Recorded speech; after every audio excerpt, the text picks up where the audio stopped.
Cette semaine, je vous propose une Minute Concorde un peu particulière avec quelques commentaires sur le programme de Jean-Luc Mélenchon, un programme où le changement ne serait pas qu'un hologramme.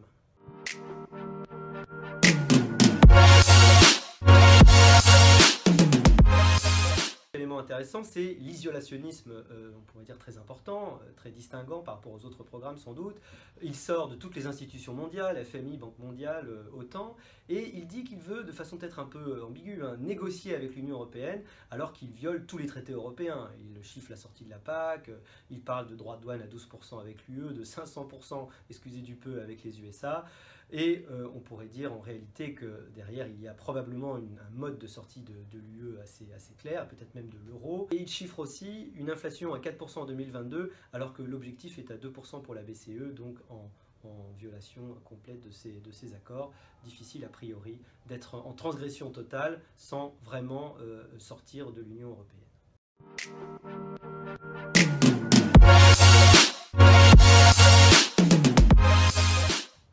La philosophie du programme, finalement, elle est assez claire. C'est celle, on pourrait dire, de l'ultra-étatisme, pour s'opposer à l'ultra-libéralisme, n'est-ce pas?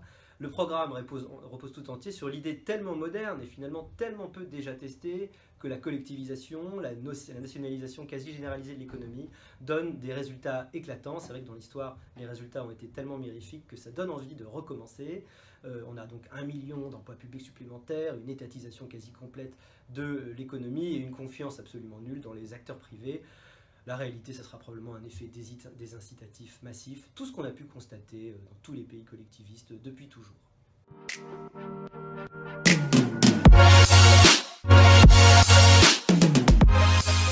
D'abord, que propose-t-il? Deux éléments marquants. D'abord, l'explosion des dépenses publiques, 70% de PIB, donc plus 13 points de dépenses. Elles sont financées par 49% de prélèvements obligatoires, c'est-à-dire plus 4 points par rapport à ce qui existe aujourd'hui.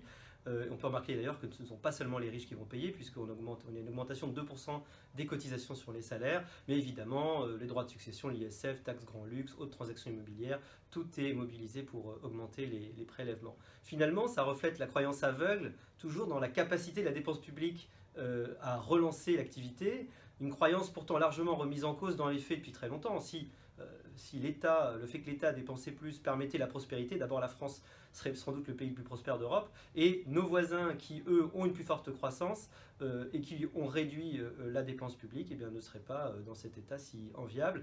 Finalement, c'est un fait connu de tous les étudiants économiques en première année de licence.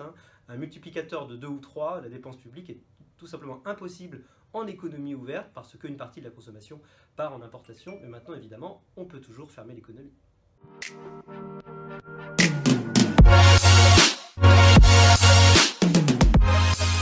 Finalement, que peut-on dire? M. Mélenchon se propose, pour résumer, de faire de la France un Venezuela sans le pétrole ou un Cuba sans le soleil.